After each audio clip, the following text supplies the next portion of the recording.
So we're reading chapter 3 of Michael Morpurgo's Kensuke's Kingdom, and it's very exciting because Michael's told us that he's written a ship's log, so we're going to find out a little bit about that. Now, I don't know if you guys know what a ship's log is, but it's kind of like a diary where you find out all the places that the ship's been and the sort of things that the ships meet in the ocean. So let's get started and find out. Got my iguana here with me, so yeah, we're gonna read together. Here we go. So September 20th. It's 5 a.m. I'm on watch in the cockpit, and no one else is awake. We left Southampton 10 days ago now. The channel was full of tankers. There were dozens of them going up and down. So either Mum or Dad took turns on watch the first 2 nights. They wouldn't let me. I don't know why not. There wasn't any fog, and I can see as well as they can. We were planning on sailing about 200 miles a day. That's about 8 knots. But in the first week, we were lucky if we made 50 miles a day. Barnacle Bill warned us about the Bay of Biscay, so we were expecting it to be bad, and it was. Force 9 gale, force 10 sometimes. We were slammed about all over the place. I thought we'd sink. I really did. Once, when we came up onto the top of a wave, I saw the bow of the Peggy Sue pointing straight up at the moon. It was like she was going to take off. Then we were hurled down the other side so fast, I was sure we were going to the bottom. It was bad. I mean it. It was horrible. Really horrible. But the Peggy Sue didn't fall apart, and we made it to Spain. Mum gets quite snappy with us sometimes when we don't do things right. Dad doesn't seem to mind, not out here, not at sea. He just winks at me and we get on with it. They play a lot of chess together when it's calm enough. Dad's winning so far, 5 games to 3. Mum says she's not bothered, but she is, I can tell. We only spent a couple of days in La Coruña. Mum slept a lot. She was really tired. Dad did some work on the rudder cable while we were there. He's still not happy with it though. We set off for the Azores 2 days ago. Yesterday was the best day we've had for sailing. Strong breeze, blue sky, and warm sun to dry things out. My blue shorts blew off the washing line into the sea. It doesn't matter. I never liked them much anyway. We saw gannets slicing into the sea all around us this afternoon. Really excellent. Stella Artois went mad. I'm fed up with baked beans already, and there's still stacks of them down below. October 11th. Today I saw Africa. It was in the distance, but Mum said it was definitely Africa. We're going down the west coast. Mum showed me on the chart. The wind will take us down the coast for a few hundred miles, then across the Atlantic to South America. Here we go. Look, this is the chart that Mum shows. So there you go. Hopefully you guys can see that. Yes. Where were we? Here we go. We mustn't drift off course, else we'll get into the doldrums.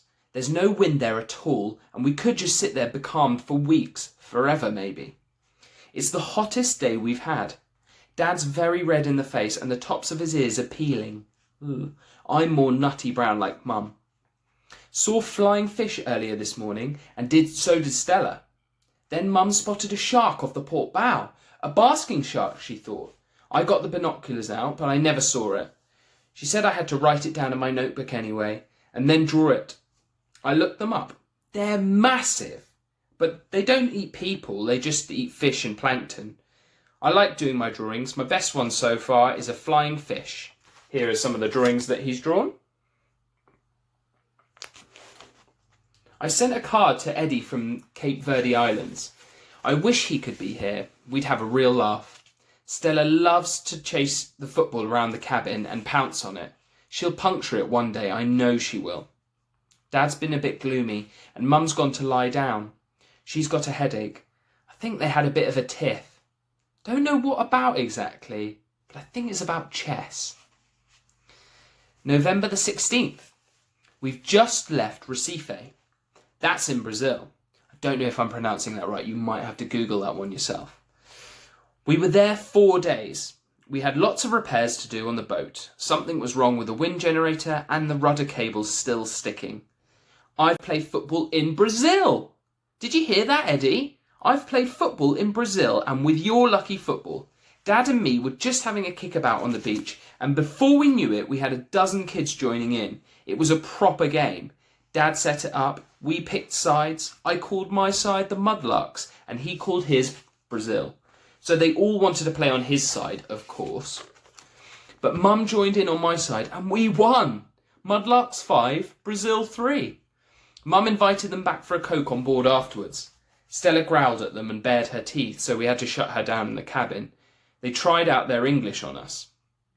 They only knew 2 words, goal and Manchester United. That's 3, I suppose. Mum had the films developed. There's one of some leaping dolphins, another of me at the winch, Mum at the wheel, another of Dad hauling down the mainsail and making a right mess of it. There's one of me diving off a rock into the sea when we stopped in the Canaries. There's one of Dad fast asleep and sunbathing on the deck and Mum giggling. She's about to dribble the sun cream all over his tummy. I took that one, my best photo. Then there's one of me doing my maths, sulking and sticking my tongue out. December 25th. Christmas Day at sea. Dad found some carols on the radio. We had crackers, all of them a bit soggy, so none of them cracked. And we had the Christmas pudding Gran made for us. I gave them a drawing each, my flying fish for Dad and one of the skipper in her hat at the wheel for Mum. They gave me a really neat knife they bought in Rio, so I gave a coin back. You're supposed to do that, it's for luck. When we were in Rio, we gave the Peggy Sue a good scrub down. She was looking a bit manky inside and out, but she's not anymore. We took on a lot of stores and water for the long haul to South Africa. Mum says we're doing fine just so long as we keep south, so long as we stay in the west to east South Atlantic current. We passed south of an island called St. Helena a few days ago. No need to stop, nothing much there, except it's the place where Napoleon was exiled. He died there. Lonely place to die. So, of course, I had to do a history project on Napoleon. I had to look him up in the encyclopedia and write about him. It was quite interesting, really, but I didn't tell them that. Now, you guys should know a little bit about Napoleon after we did our French Revolution last term.